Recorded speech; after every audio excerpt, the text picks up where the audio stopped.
22. kosar 2017. Gospodovo leto.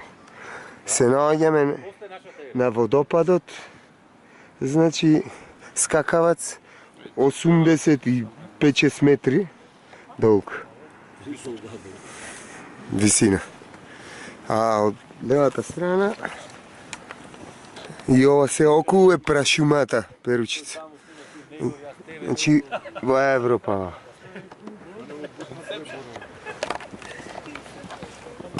Prekrasno.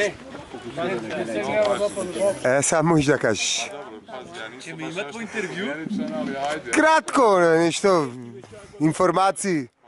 Ovako, znači, sama prašuma se procjenjuje se da je stara nekih 5000 godina. Otprilike njena površina, uvažavajući te kriterijume starosti i gustine šume, je nekih 6 km². Šuma okolo je izuzetno gusta, ali po tim kriterijumima nije prašuma. I to je posljednja prašuma u Evropi. Naime, 1938. su šumari vršili taksaciju šume. To je ono mjerenje, mjerimo dole prečnik i pretpostavljajući koliko je drvo dugo, znaš, oni su shvatili da to nije samo obična neka šuma, jer izuzetno velika količina drveta na određenom području, tako, na određenoj površini. 1938.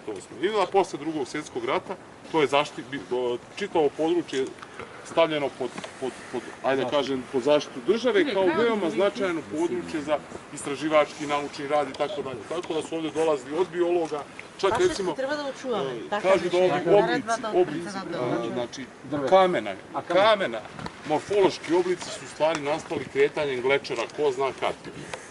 Dalje kažu da u stvari sama prašuma za vrijeme zadnjeg ledenog doba na zemlji prije 11.000 godina. Rub tog nekog ledenog pokrivača je bio tu negdje u blizini. Sve one vrste termofilne koje vole toplotu, termofilne, su bježale od leda, od snijega i žive tu.